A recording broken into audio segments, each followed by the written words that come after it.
Hello and welcome. I am so glad you are here right now. Whatever kind of day this was, whatever it asked of you, it is finished. You made it to this moment, this quiet moment, and it belongs entirely to you. There is nothing you need to do. There is nowhere you need to go. There is no thought that requires your attention right now. You can let everything soften and release and settle. Tonight we are staying in one place. We are not traveling to a new planet or chasing a distant spacecraft across the solar system.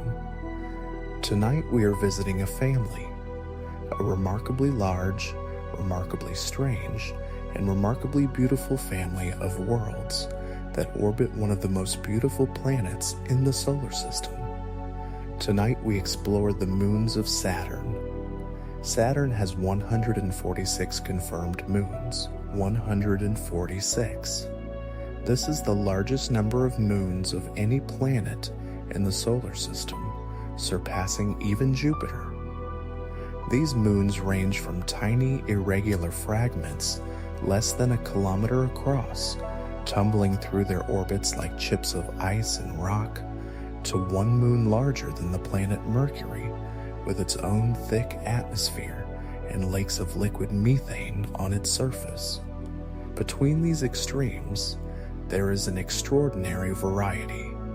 Moons with hidden oceans, moons with active geysers, moons with strange two-toned surfaces, moons shaped like flying saucers, moons that swap orbits with each other, moons that herd Saturn's rings like invisible shepherds. Each one is a world in its own right, a small piece of the solar system with its own particular history and character and beauty. Everything I am going to tell you tonight is true. Every measurement, every discovery, every detail.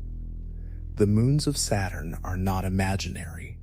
They are real, orbiting that golden planet right now, in this moment, while you settle into your rest.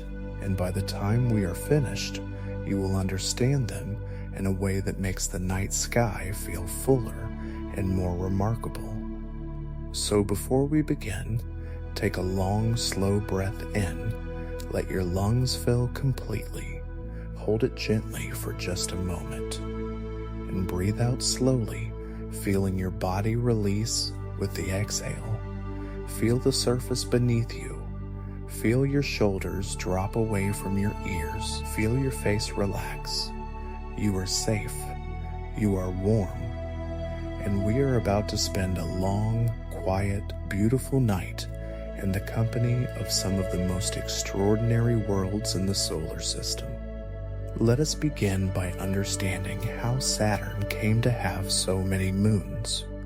When Saturn formed roughly 4.5 billion years ago, it was surrounded by a disk of gas and dust, a miniature version of the disk that surrounded the young sun and from which all the planets formed.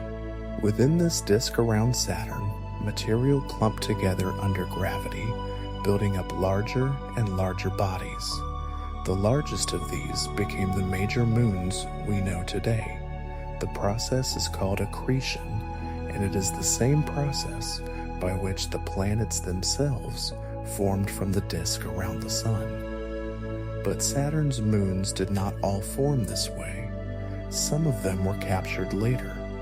Small bodies that were passing through the outer solar system, perhaps Kuiper Belt objects from the cold realm beyond Neptune, wandered too close to Saturn and were pulled into orbit by the planet's powerful gravity.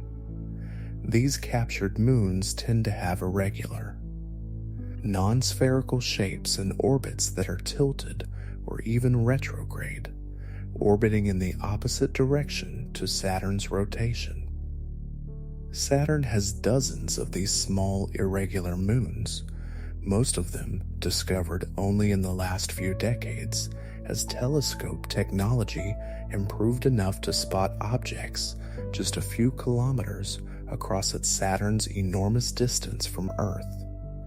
The largest and most well-known moons, however, formed from the original disk and have been orbiting Saturn in roughly circular equatorial orbits for billions of years.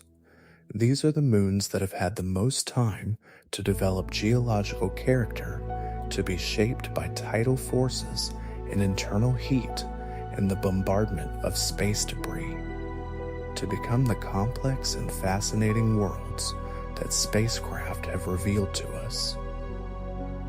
Saturn's moons are named primarily after figures from Greek and Roman mythology, particularly the Titans and Titanesses, the generation of gods who preceded the Olympians.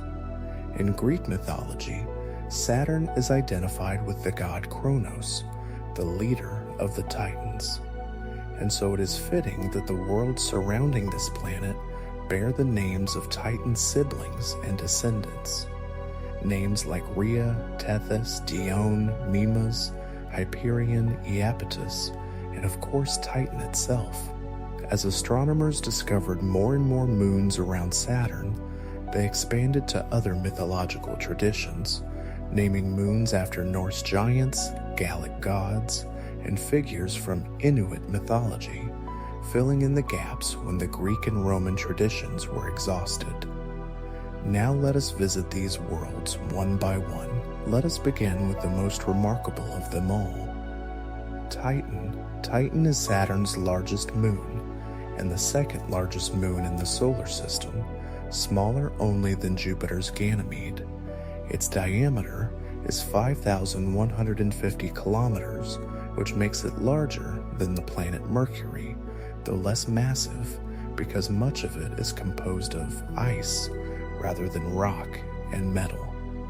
Titan orbits Saturn at a distance of about 1,221,870 kilometers, completing one full orbit every 1595 Earth days.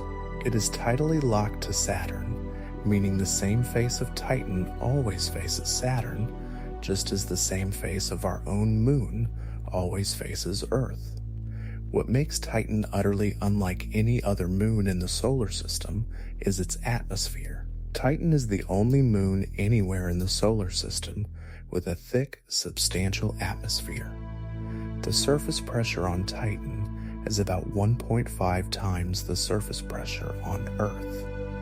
You would feel the air pressing against you more firmly on Titan than you feel Earth's air on your body right now.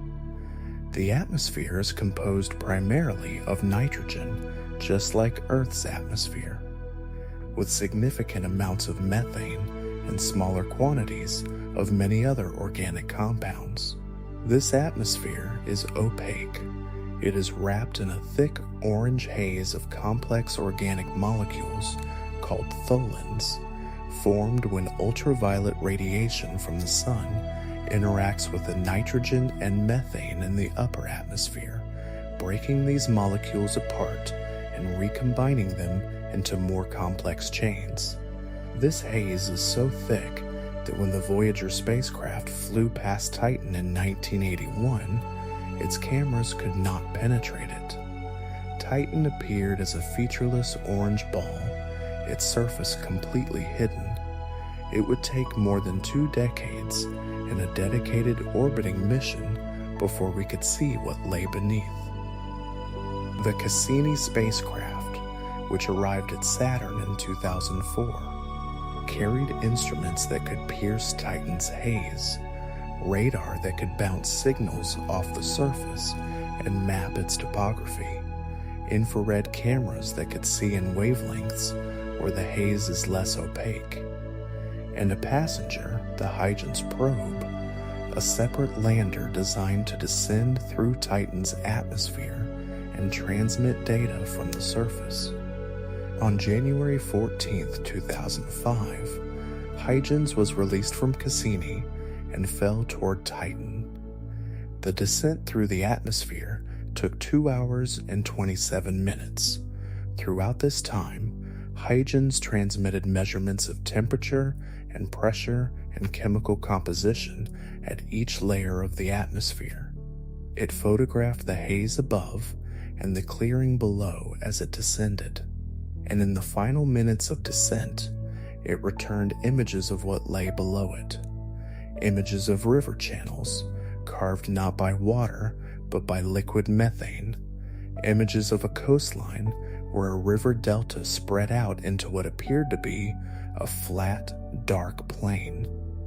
Images of a landscape shaped by a liquid that flows and erodes and deposits sediment, just like rivers on Earth, but a liquid made of natural gas rather than water. Huygens landed on the surface and survived. It transmitted data for about 70 minutes after landing before its battery ran out. The surface beneath it was made of rounded pebbles of water ice, smoothed by the flow of liquid, much like river stones on Earth. The ground between them was darker and damper looking, composed of organic sediment deposited by the flow of liquid methane. Huygens had landed on a beach, an ancient shoreline perhaps, of a methane sea that had retreated. The full picture of Titan's surface that Cassini built up over years of observation revealed a world of extraordinary alien familiarity. There are river systems, networks of channels carved by flowing methane, branching like river systems on Earth. There are vast flat plains, some smooth and others covered in enormous parallel dunes of organic material blown by wind. Dunes hundreds of meters tall and hundreds of kilometers long, dunes made not of sand, but of complex organic particles the color of dark coffee grounds. There are highlands and mountain ranges of water ice, rising several kilometers above the surrounding plains, and at the poles, there are lakes and seas of liquid methane and ethane. The largest sea on Titan is called Kraken Mare. Its area is estimated at about 400,000 square kilometers, comparable in size to the Caspian Sea on Earth, though some analyses suggest it may be significantly larger. It is filled with liquid methane and ethane, dark and still under the thick orange sky. Radar images show it as a smooth, radar-dark region with complex coastlines, bays, and islands. Other seas, called Ligaea Mare and Punga Mare, are smaller but equally remarkable, and dozens of smaller lakes dot the polar landscape, some appearing and disappearing between Cassini observations as liquid evaporates or precipitates with the long Titan seasons. On Titan it rains, not water. Methane evaporates from the lakes and seas, rises into the atmosphere, condenses into clouds of methane ice, and falls back to the surface as methane rain. This is a complete hydrological cycle, the same cycle that water performs on Earth, but operating with a different molecule at a temperature of minus 179 degrees Celsius. A complete weather system made of natural gas.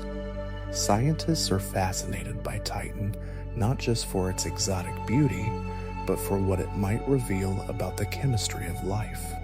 The organic molecules in Titan's atmosphere are similar to the molecules thought to have existed in Earth's atmosphere before life arose here. The combination of nitrogen, methane, and energy from sunlight and lightning produces a rich variety of complex carbon compounds, including some that are precursors to the building blocks of biology. Studying Titan's chemistry is like watching a slow-motion replay of early Earth's atmospheric chemistry, frozen in the cold of the outer solar system. There is also evidence that Titan has a subsurface ocean of liquid water, far below the icy crust and the organic covered surface and the methane lakes. The tidal heating from Saturn's gravity and the radioactive decay in Titan's rocky interior may be maintaining a layer of liquid water. If this ocean exists, it would be a very different environment from Titan's surface. Warm instead of cold, water instead of methane, potentially containing the same ingredients that support life at deep-sea hydrothermal vents on Earth. We do not know if anything lives in this hidden ocean, but it is real enough as a possibility to make Titan one of the highest priority targets for future exploration. Let your breathing settle a little more. You are doing beautifully. Feel yourself sinking gently deeper into rest. Titan is still out there, its methane rain falling on ancient ice pebbles, its orange sky turning slowly with the wind, its dark seas still and cool under the pale light of a distant sun. Now let us travel to a smaller moon, but one whose scientific importance may be even greater than Titan's.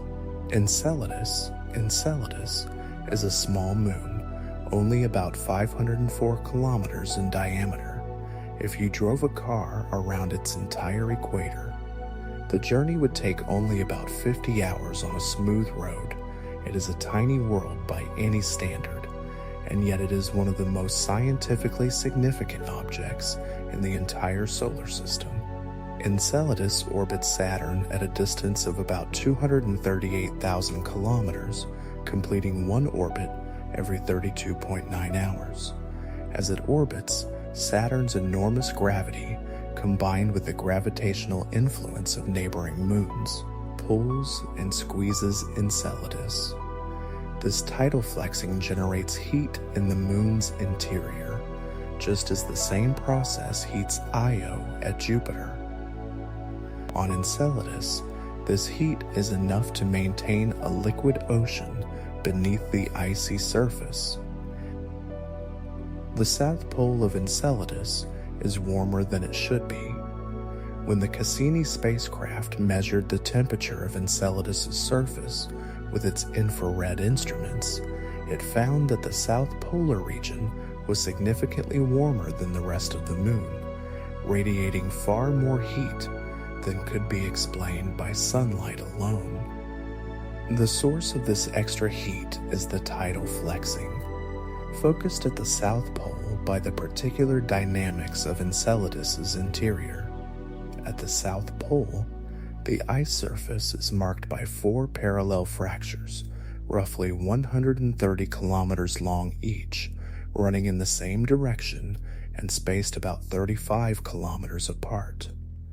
The ice around these fractures is warmer, younger, and less cratered than the rest of the surface. Scientists call these fractures the tiger stripes. They are the most distinctive and most scientifically important geological feature on Enceladus. From these tiger stripes, geysers erupt, plumes of water vapor and ice particles shoot upward from the fractures, rising hundreds of kilometers above the surface before the particles spread out and drift away into space. Some of this material falls back to the surface of Enceladus as fresh white snow, making the South Polar region one of the most reflective surfaces in the solar system. Other particles escape into space and spread along Enceladus's orbital path, feeding Saturn's E-ring, the faint diffuse outer ring that surrounds Saturn at Enceladus's distance. Cassini flew through these plumes multiple times, directly sampling the material erupting from Enceladus. The instruments on Cassini detected water vapor, ice particles, sodium salts, silica particles, carbon dioxide, methane, molecular hydrogen, and a variety of complex organic molecules in the plumes. Each of these detections tells part of the story of what lies beneath. The sodium salts tell us the water is salty, like Earth's oceans. The silica particles indicate that the water is interacting with rock at temperatures above 90 degrees Celsius somewhere below, the same temperature range at which silica dissolves from rock in deep-sea hydrothermal systems on Earth. The molecular hydrogen, which is highly reactive and would quickly be consumed by chemical reactions in the absence of a continuing source, tells us that chemical reactions are happening between hot water and rock right now, at this moment, producing hydrogen as a byproduct. This is precisely what happens at Earth's hydrothermal vents. The complex organic molecules found in the plumes include some of the most complex organic compounds ever detected outside of Earth, including compounds that scientists have begun to recognize as potential precursors to biological chemistry. The picture that emerges from all of this data is of an ocean roughly 10 kilometers deep, covering the entire interior of Enceladus beneath a shell of ice perhaps 20 to 25 kilometers thick. At the bottom of this ocean, where the water meets the rocky core, hydrothermal vents release heat and chemical energy. The chemistry of these vents produces hydrogen and other compounds that could serve as food for microorganisms. Above the vents, the warm water rises and circulates through the ocean before cooling and returning to the bottom. On Earth, communities of organisms live at deep-sea hydrothermal vents in complete darkness, miles below the ocean's surface, sustained entirely by chemical energy rather than sunlight. They have never needed the sun. They eat the chemicals produced by the vents. Bacteria, archaea, tube worms, shrimp, crabs, and many other organisms form complex ecosystems powered entirely by the chemistry of hot water meeting cold water and rock. If similar organisms exist in the ocean of Enceladus, they would never know there was a sun. They would live in the dark, warm water, eating the chemicals, living and dying in a world defined entirely by the interior of their tiny moon. Whether life exists in the ocean of Enceladus, we do not know.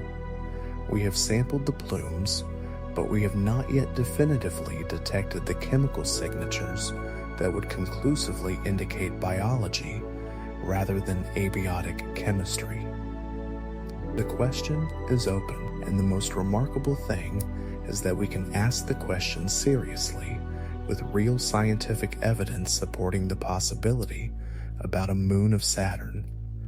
The universe is far more interesting than we knew. Let us move now to a very different kind of world. Let us visit Mimas. Mimas is the smallest of Saturn's major moons that is large enough for its own gravity to pull it into a roughly spherical shape. Its diameter is about 396 kilometers. It orbits Saturn at a distance of about 185,000 kilometers, completing one orbit every 22.6 hours. Mimas is the closest of the major moons to Saturn and orbits just outside the outer edge of Saturn's main ring system. Mimas is famous for one thing above almost all else. It looks strikingly like the Death Star from the Star Wars films. On one side of Mimas there is an enormous impact crater called Herschel, named after William Herschel, the astronomer who discovered Mimas in 1789. The Herschel crater is 139 kilometers in diameter, which is more than a third of the entire diameter of the moon. The walls of the crater are 5 kilometers high. The central peak in the middle of the crater rises about 6 kilometers from the crater floor. When the Cassini spacecraft returned high-resolution images of Mimas, the resemblance to the fictional space station was so striking that the image became one of the most recognized and shared from the entire mission. The impact that created Herschel crater must have been catastrophic. The energy released was so enormous that it must have sent shockwaves through the entire body of Mimas. On the exact opposite side of Mimas, from the Herschel crater, there is a region of chaotic, disrupted terrain, jumbled and broken rock that was shattered by the focused seismic waves that converged on that point from all directions after the impact. Mimas came very close to being destroyed. Had the impacting body been only somewhat larger, Mimas would have shattered into fragments. The fact that it survived, crater and all, is a reminder of the violence that small worlds in the solar system have endured. For a long time, scientists believed Mimas was geologically dead. Its surface is old and heavily cratered. It shows no signs of the kind of geological activity seen on Enceladus. It was expected to be a simple, cold, inert ball of ice. But Cassini data revealed something puzzling. The way Mimas wobbles slightly as it orbits Saturn, a variation called a libration, is not quite what you would expect for a completely solid body. The pattern of wobble suggests that either Mimas has a strangely shaped rocky core inside, or it has a subsurface ocean of liquid water. The ocean hypothesis was initially considered unlikely because Mimas is so close to Saturn and should experience strong tidal heating, yet it shows none of the geological activity that Enceladus shows at a similar level of tidal heating.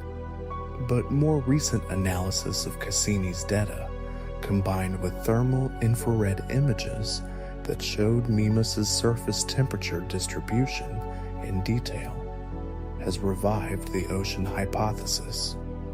Some scientists now believe that Mimas may have a relatively recently formed ocean hidden entirely beneath its heavily cratered, geologically quiet surface.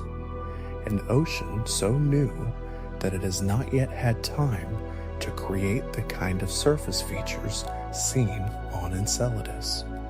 If this is correct, Mimas is a world in transition, currently developing the internal heat and geological activity that will eventually crack its surface and create features like the tiger stripes of Enceladus.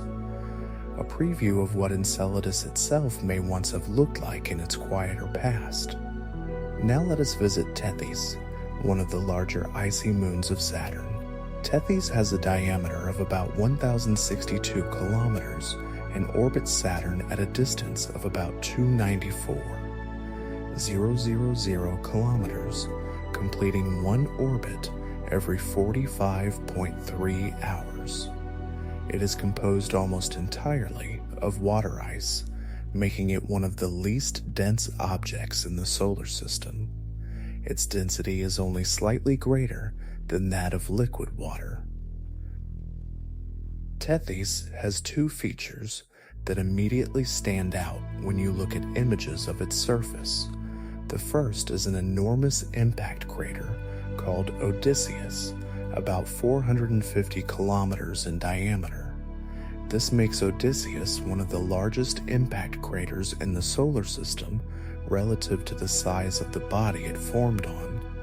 The crater takes up so much of Tethys that it spans nearly half the width of the moon. Unlike the Herschel crater on Mimas, Odysseus has relaxed over time.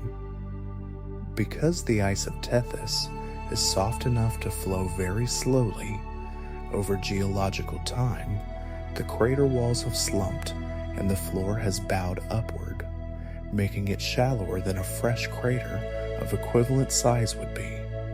The relaxation of the crater over billions of years has smoothed it into a gentle depression rather than the sharp-walled bowl that it must have been when it first formed.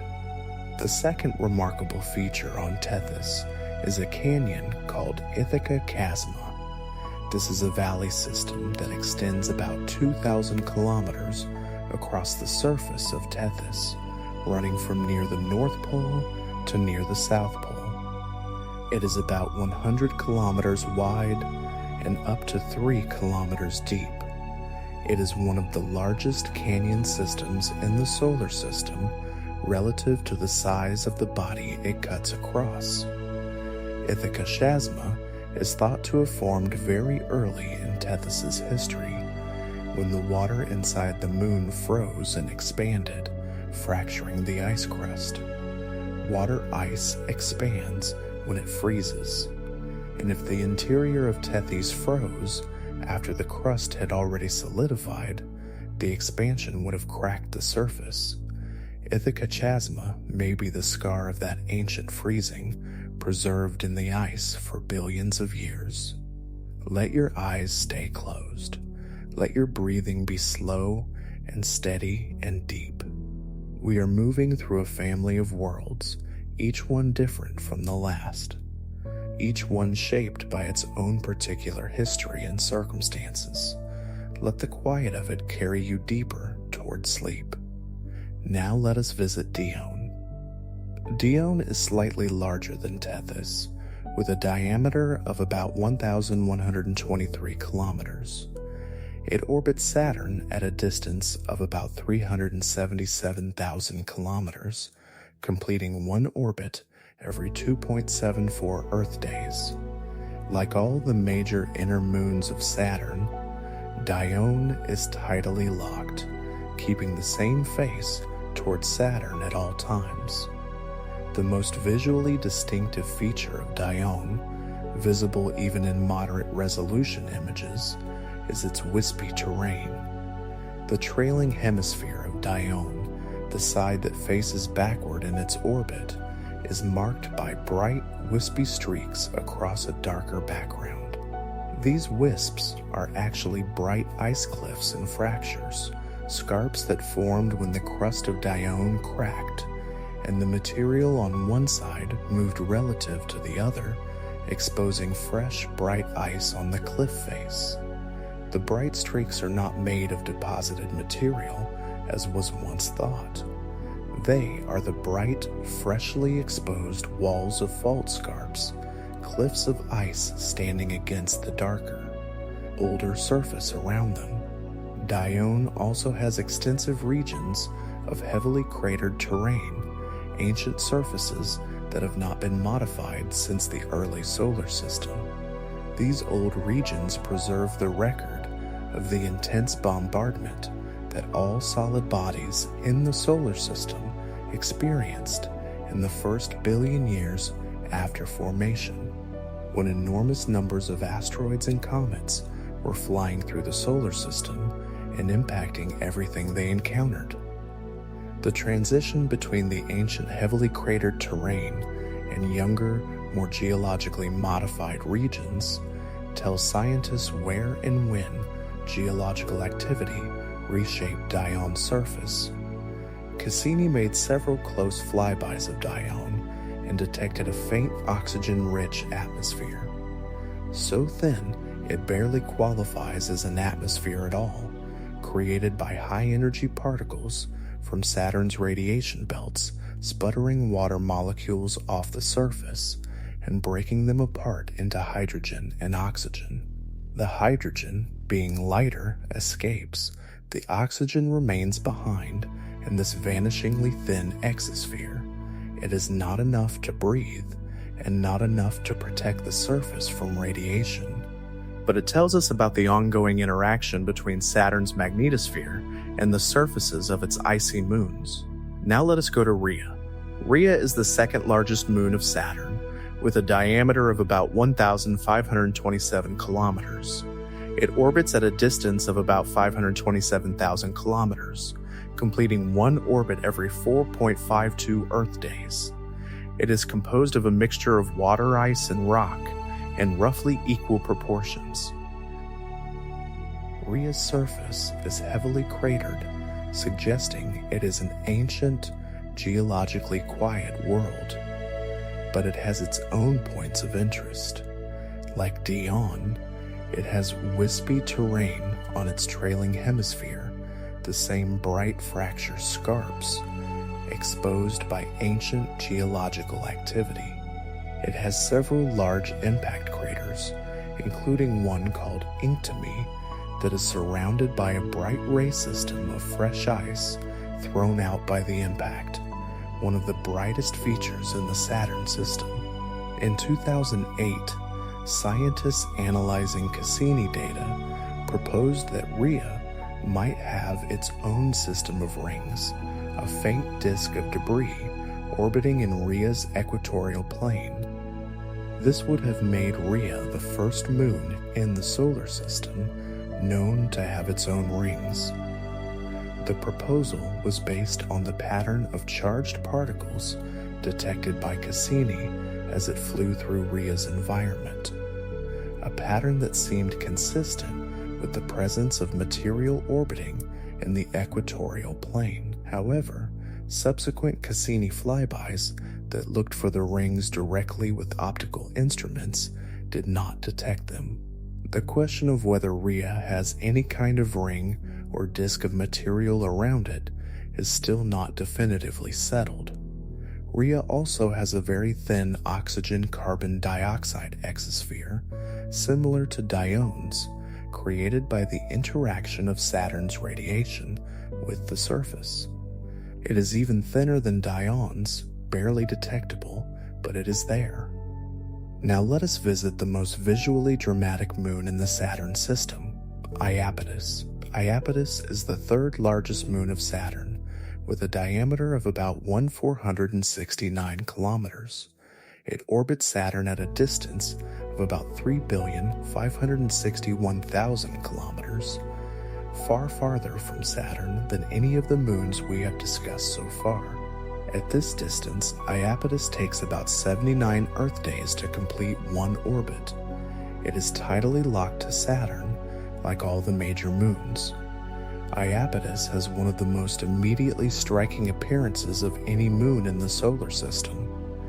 It is two-toned, dramatically, almost impossibly two-toned. One hemisphere of Iapetus, the leading hemisphere, the side that faces forward in its orbit, is one of the darkest surfaces in the solar system. It is as dark as coal, as dark as fresh asphalt, reflecting only about 2 to 5% of the sunlight that falls on it. The other hemisphere, the trailing hemisphere, is almost perfectly white, covered in bright water ice that reflects up to 90% of the sunlight that falls on it. The contrast between the two sides is so extreme that when Giovanni Cassini discovered Iapetus in 1671, he could see it easily on one side of Saturn's orbit and barely at all on the other, depending on which face was presented toward Earth. The explanation for this remarkable dichotomy involves two reinforcing processes. The dark material on the leading hemisphere comes from outside Iapetus. Small outer moons of Saturn, in their retrograde orbits, are slowly eroded by micrometeoroids, and the dark dust released in this erosion drifts inward toward Saturn. Iapetus, orbiting in the same direction as this inward drifting dust, sweeps it up with its leading hemisphere. Over billions of years, a thick coating of dark reddish-brown material has built up on the leading side. But the dark material also plays a role in a thermal process that amplifies the contrast. The dark material absorbs sunlight efficiently, warming the surface of the leading hemisphere. The ice in that region sublimates, turning from solid directly to vapor, and this vapor migrates across the surface to the colder, brighter trailing hemisphere, where it refreezes. So the leading hemisphere loses ice, and the trailing hemisphere gains it. This process, operating over billions of years, has made the dark side darker and the bright side brighter, amplifying the initial contrast from the dust accumulation into the extraordinary two-tone pattern we see today. The boundary between the dark and bright regions is not a sharp line. It is a gradual transition with intermediate gray tones marking where the two processes have mixed their effects. Within the dark region, the floors of impact craters are slightly brighter than the surrounding terrain because craters expose fresh ice from below. And within the bright region, there are scattered dark spots on the slopes of mountains where ice has sublimated from the warmer, sun-facing slopes and left behind a thin coating of the dark material that was mixed into the ice below. Iapetus has another extraordinary feature, its equatorial ridge. Running almost perfectly along the equator of Iapetus, for a length of about 1,300 kilometers, there is a mountain range. Peaks in this range reach heights of up to 20 kilometers, making them among the tallest mountains in the solar system relative to the size of the world they stand on. The ridge is so prominent and so perfectly aligned with the equator that it makes Iapetus look, in silhouette, like a walnut. The origin of this equatorial ridge is not fully understood. The most popular hypothesis is that Iapetus was once rotating much faster than it does now, and that the equatorial ridge is a remnant of that rapid rotation. When a rapidly rotating body of mixed ice and rock slows its rotation due to tidal forces, material that was flung outward by the centrifugal force of rapid rotation can collapse toward the equator and pile up there. Over billions of years, this material, no longer supported by the centrifugal force of rapid rotation, but not yet fully collapsed, may have compressed and frozen into the ridge we see today, but alternative hypotheses, including the remains of an ancient ring system that collapsed onto the surface, continue to be discussed. Let your breathing slow even more now. You are very close to sleep. Let the moons of Saturn drift gently through your mind, the orange haze of Titan, the erupting plumes of Enceladus, the vast crater of Mimas, the ancient canyon of Tethys, the bright wispy cliffs of Dione, the two-toned face of Iapetus, each one a world, each one a story, each one turning slowly in the cold and quiet light of a distant sun. Now let us visit one of the strangest of Saturn's moons. Hyperion is not large. Its greatest dimension is about 360 kilometers, but it is not spherical. It is an irregular, elongated mass of ice and rock, shaped roughly like a flattened potato. It orbits Saturn at a distance of about 1,481,000 kilometers just outside the orbit of Titan, and completes one orbit every 21.3 Earth days. What makes Hyperion immediately visually striking is its surface texture. It looks like a sponge. The surface is covered in deep, sharply defined pits, craters with steep walls and very deep floors, giving the entire surface an unusually porous, honeycombed appearance. The reason for this texture is related to the composition of Hyperion's surface. It appears to be extremely porous, composed of ice mixed with large amounts of empty space. When meteoroids impact Hyperion, instead of excavating material and throwing it outward as ejecta, the way they would on a denser surface, the impact energy compresses the porous material downward, creating the deep, steep-walled pits, rather than the shallow, wide craters typical of most cratered surfaces. The result is the extraordinary sponge-like appearance that makes Hyperion unlike any other world in the solar system. Hyperion also has one of the most chaotic rotations of any object in the solar system. Most large moons are tidally locked to their parent planets, or at least rotate in a regular, predictable way. But Hyperion tumbles. Its rotation is chaotic, meaning its orientation changes unpredictably over time, influenced by the gravitational pull of the much larger Titan orbiting nearby. Every time Cassini flew past Hyperion, the moon's orientation was different, and not in a way that could be predicted simply by extrapolating from the previous position. The chaos is real, mathematical chaos in the technical sense, sensitive dependence on initial conditions that makes the future orientation of Hyperion fundamentally unpredictable over long time periods. Hyperion is the largest known naturally occurring object in the solar system to exhibit truly chaotic rotation.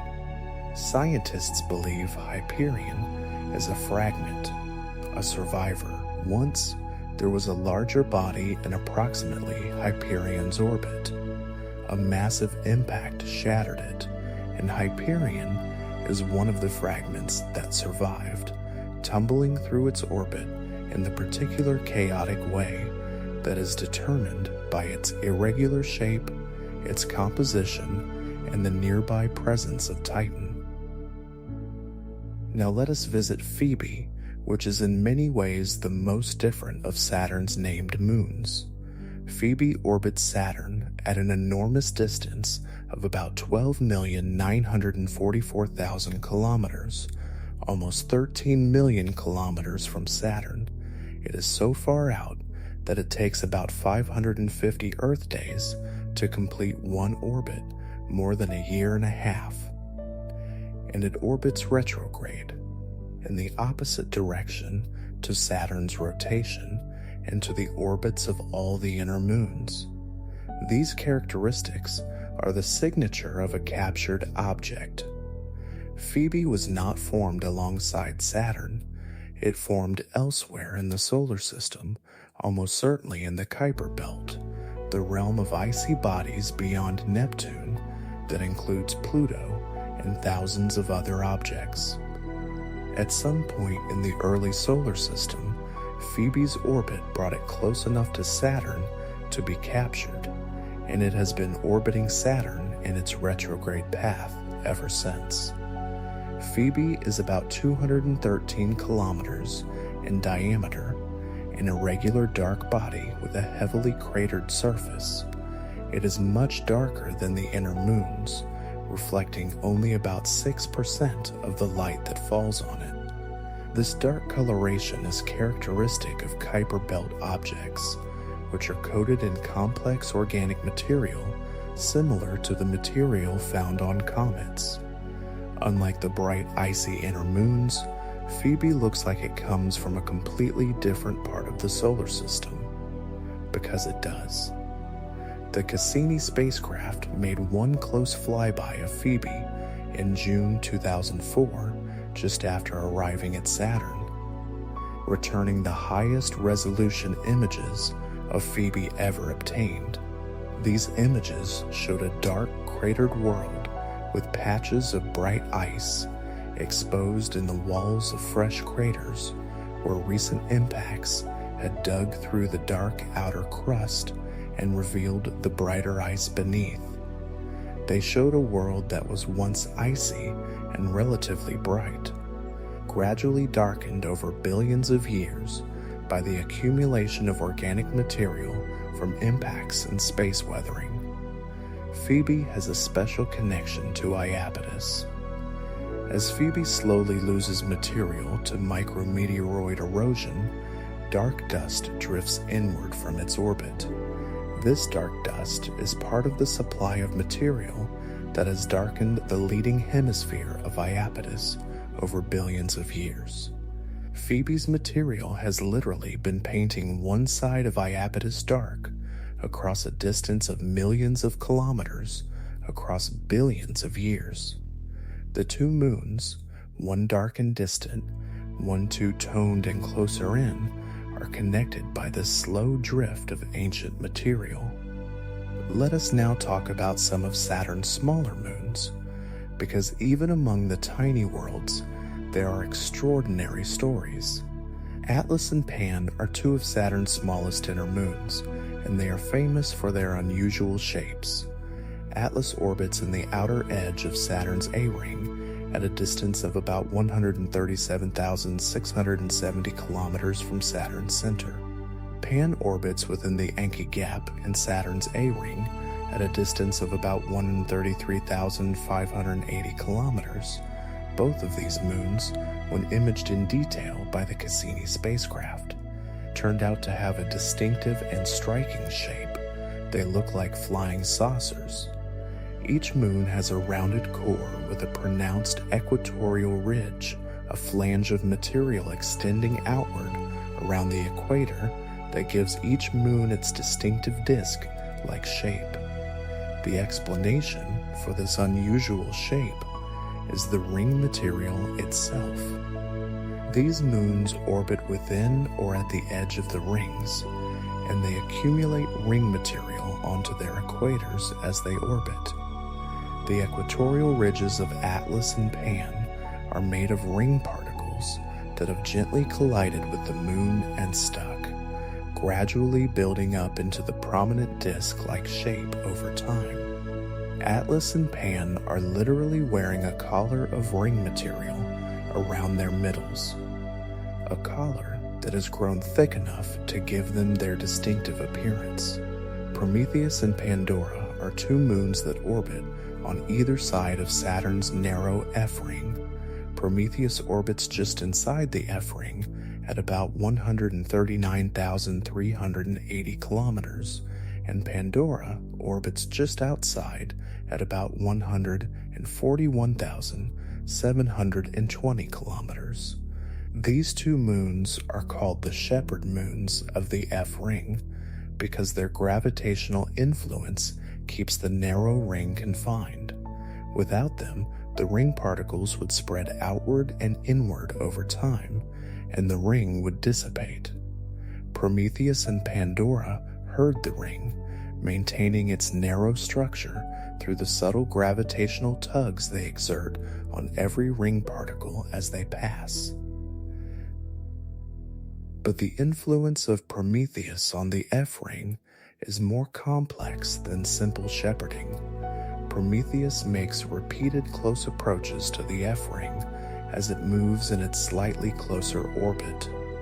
With each close approach, its gravity pulls a strand of ring material inward, leaving behind a distinctive channel or kink in the ring. Because Prometheus completes slightly more orbits per year than the F-ring material, each successive close approach happens at a slightly different location along the ring. Over time, this creates a repeating pattern of kinks and channels in the F-ring, a pattern that winds around the ring like the threads of a screw. The Cassini spacecraft photographed this complex, dynamic interaction and remarkable detail, revealing the F-ring to be one of the most actively evolving structures in the Saturn system. Janus and Epimetheus are two moons that share almost exactly the same orbit around Saturn at a distance of about 151,500 kilometers. They are sometimes called co-orbital moons. Their orbits differ by only about 50 kilometers in altitude. In any simple system, two objects with such similar orbits would eventually collide, but Janus and Epimetheus never collide because of a remarkable orbital dance that prevents it. Every 4 years, the two moons come close enough that their mutual gravitational attraction becomes significant. At this point, the inner moon, moving faster in its lower orbit, approaches the outer moon from behind. As they draw near, gravity pulls the inner moon forward and upward into a higher orbit, while simultaneously pulling the outer moon backward and downward into a lower orbit. The two moons literally swap orbits. The one that was inner becomes outer, and the one that was outer becomes inner, and they then move apart again, the new inner moon slowly gaining on the new outer moon, until 4 years later, they swap again. This orbital resonance, this 4-year dance of swapping orbits, has been observed directly and confirmed mathematically. It is one of the most unusual and elegant orbital mechanics in the solar system, a demonstration of how gravity can create complex, stable patterns in what might otherwise seem like an impossible situation. Saturn's irregular moons, those dozens of small, dark, distant bodies in inclined and retrograde orbits, form several distinct groups. Each group is thought to represent the fragments of a single captured body that was broken apart by a collision after being captured by Saturn's gravity. The Norse group is the largest, containing about 30 members, all following retrograde orbits and sharing similar orbital parameters. The Inuit group contains about 6 moons in prograde orbits at large distances. The Gallic group has about 4 members. Each group is a family of fragments, the debris of an ancient collision, forever orbiting together in family clusters around Saturn. The Cassini mission, which spent 13 years orbiting Saturn from 2004 to 2017, transformed our understanding of all of these moons. It made close flybys of almost all the major inner moons, returning detailed images and measurements that revealed geological features, atmospheric compositions, internal structures, and the complex interactions between the moons and Saturn's rings and magnetic field. Cassini flew through Enceladus's plumes and tasted the material from its hidden ocean.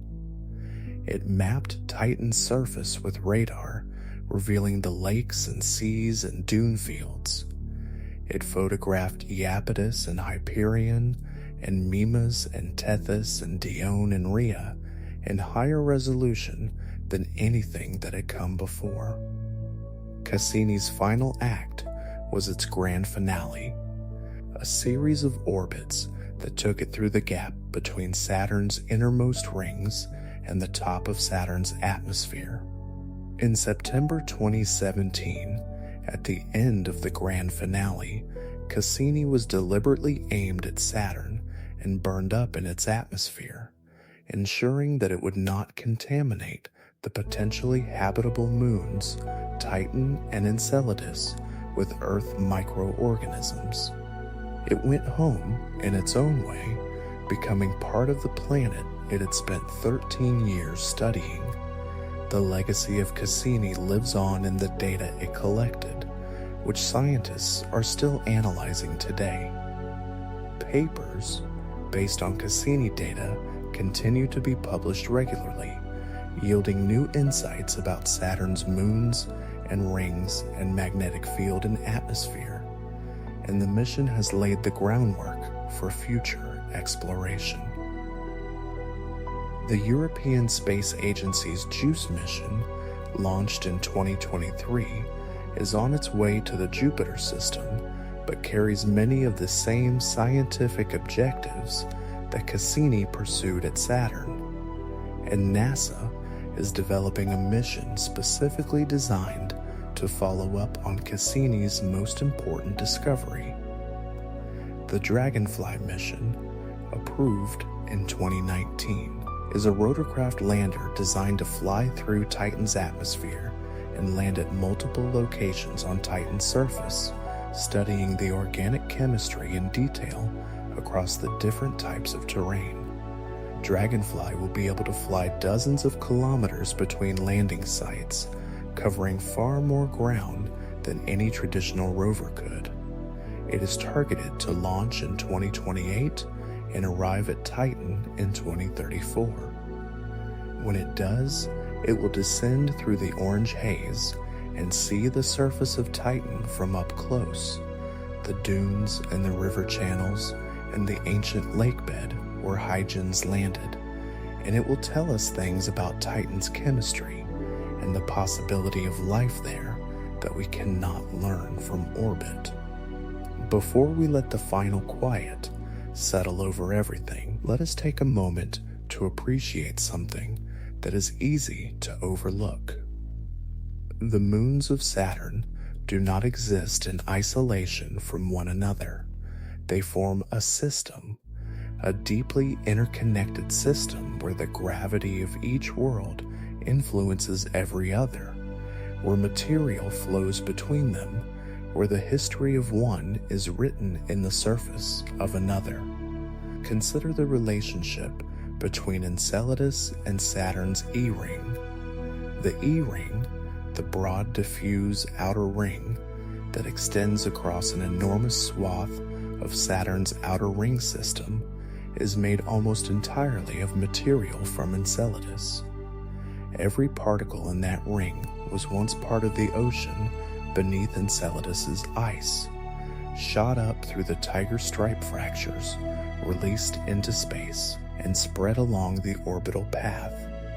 The E-ring is the ocean of Enceladus rendered into a ring of ice, and the E-ring, in turn, coats the inner moons that orbit within it. Mimas, Tethys, Dione, and Rhea all receive a gentle, continuous snowfall of material from the E-ring. This material brightens their surfaces over time, contributing to their high reflectivity. The ocean of Enceladus is literally painting its neighboring moons white. Consider the relationship between Phoebe and Iapetus.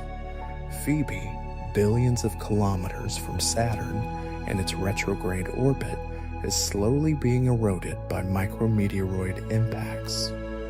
The dark, organic, rich dust from these impacts drifts inward toward Saturn. Iapetus, in its orbit millions of kilometers closer to Saturn than Phoebe, but still far from the inner moons, sweeps up this dark dust with its leading hemisphere.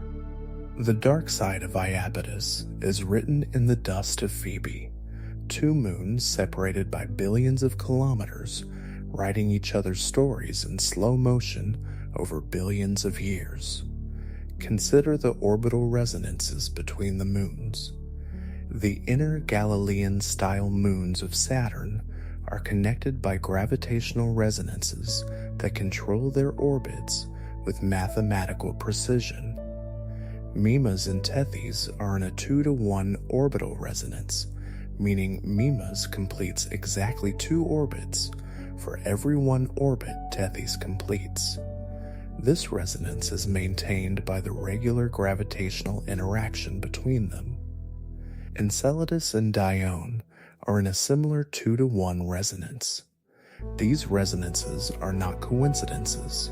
They are the result of gravitational interactions over billions of years that gradually pushed and pulled the moons into these mathematically elegant configurations. The resonances also have consequences. The resonance between Enceladus and Dione is partly responsible for maintaining the elliptical orbit of Enceladus, and that elliptical orbit is what drives the tidal heating that keeps Enceladus's ocean liquid and its geysers active. Without Dione, there might be no tiger stripes.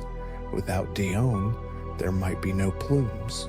Without Dione, the ocean of Enceladus might be frozen solid. The life of one moon depends on the gravity of another.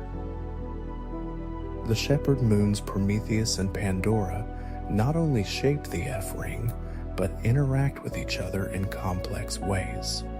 Their masses and orbital parameters have been changing slowly over time due to the mutual gravitational interaction between them and the ring they shepherd. The F-ring itself is one of the most dynamically active structures in the entire ring system. changing on timescales of years as Prometheus repeatedly approaches and recedes, pulling strands of material and creating the complex kinks and braids that make the F-ring so visually distinctive in Cassini's images. The Cassini spacecraft spent 13 years measuring all of these interactions, building a detailed picture of how the Saturn system as a whole operates. One of its most significant contributions was measuring the tidal forces between Saturn and its moons with extraordinary precision. By tracking the orbits of the moons over years and measuring tiny variations in those orbits, scientists were able to determine how energy is transferred between Saturn and the moons through tidal interactions. This told them not just about the orbits, but about the interiors of the moons. The way tidal energy is dissipated in the interior of a moon depends on the moon's internal structure. Whether it is solid or has a liquid layer, whether it has a rocky core or is homogeneous ice throughout, all of these properties affect how the moon responds to tidal forcing.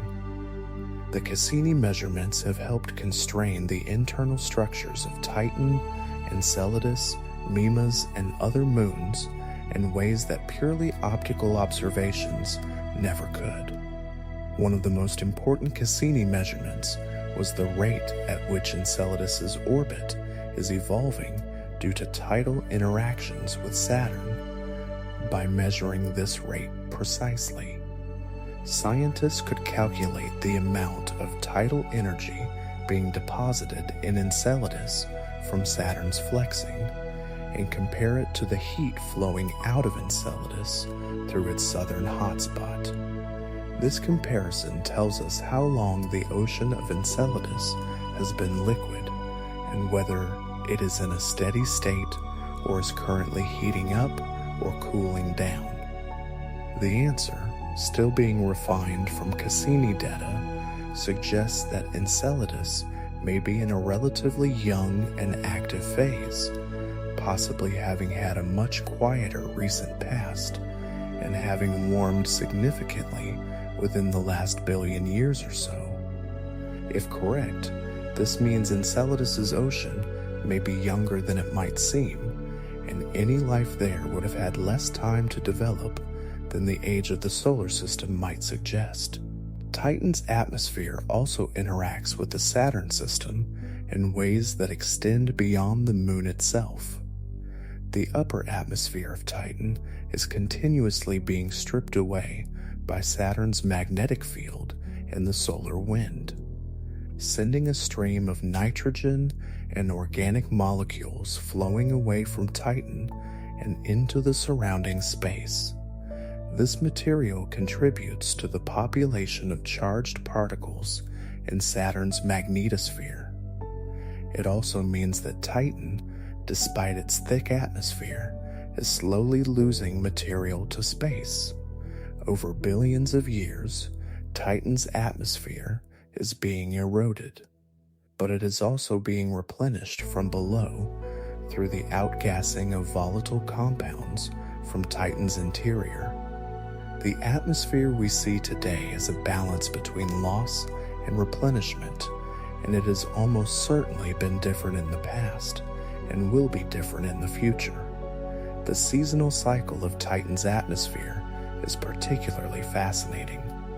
Because Titan orbits Saturn and Saturn orbits the Sun with a 29-year period, the seasons on Titan last about 7 Earth years each. The Cassini mission observed Titan across roughly half of a complete Titan seasonal cycle. It saw the seasons change. It observed lakes drain in the South Polar region as the southern hemisphere moved from summer into autumn, and saw activity increase at the North Pole as that hemisphere moved into its own summer. It detected clouds forming and dissipating in different regions as the circulation patterns of the atmosphere shifted with the seasons. It watched Titan's weather evolve across years in a way that gave scientists their first real understanding of how Titan's climate system operates on long time scales. The winds on Titan are gentle by the standards of most planets in the solar system. Near the surface, they typically blow at only about 1 to 2 kilometers per hour, barely a breeze. But higher in the atmosphere, in the fast-moving circulation patterns of the upper atmosphere, winds can reach hundreds of kilometers per hour. These upper atmosphere winds are what shapes the dunes. The dune-forming particles, tiny grains of organic material, are moved primarily by occasional stronger wind events near the surface, similar to the way sand dunes on Earth are shaped by the strongest winds rather than the average winds. The fact that the dunes are oriented east to west, despite the surface winds blowing from west to east in the equatorial region, was initially puzzling to scientists. The resolution appears to involve the tidal winds, winds generated by the gravitational influence of Saturn pulling on Titan's thick atmosphere as Titan orbits. These tidal winds periodically blow in the east to west direction with enough force to move the dune material, overriding the prevailing surface wind in occasional bursts. The dunes preserve the record of these tidal winds in their orientation. You are very close to sleep now. Let everything grow still. Let the images of Saturn's moons drift gently and softly through the darkness behind your eyes. Think of them all out there right now. Titan with its orange sky and its methane rain falling on ancient ice pebbles. Enceladus with its tiger stripes glowing warm against the cold ice and its plumes rising silently into the dark. Mimas with its enormous crater staring out like a single eye. Tethys with its ancient canyon running from pole to pole. Dione with its bright cliff faces catching the pale light. Iapetus half dark and half brilliant in the cold distance. Hyperion tumbling chaotically in its orbit, never facing the same direction twice. Phoebe dark and ancient in its retrograde path, carrying the chemical memory of the Kuiper belt. The shepherd moons nudging the ring particles. The flying saucer shapes of Pan and Atlas wearing their collars of ring material. Janus and Epimetheus dancing their 4-year orbital waltz. 146 moons, 146 worlds, each one real, each one out there right now, turning and orbiting and being slowly shaped by gravity and ice and time. All of them orbiting one golden planet, itself surrounded by its extraordinary rings, itself orbiting a sun that is far enough away to look like a very bright star from the surface of Titan. And you are here, on the pale blue dot, warm and safe and resting, in a universe that is vast beyond our ability to truly comprehend, but which reveals its beauties willingly to those who take the time to look. The moons of Saturn are not imaginary. They are not a story. They are real. They are there. They have always been there. We simply did not know how beautiful they were until we went to look. Sleep now. Let your thoughts dissolve into the comfortable dark. Let the last image be whatever image of Saturn's moons feels most peaceful to you. Perhaps Titan's dunes in the afternoon haze.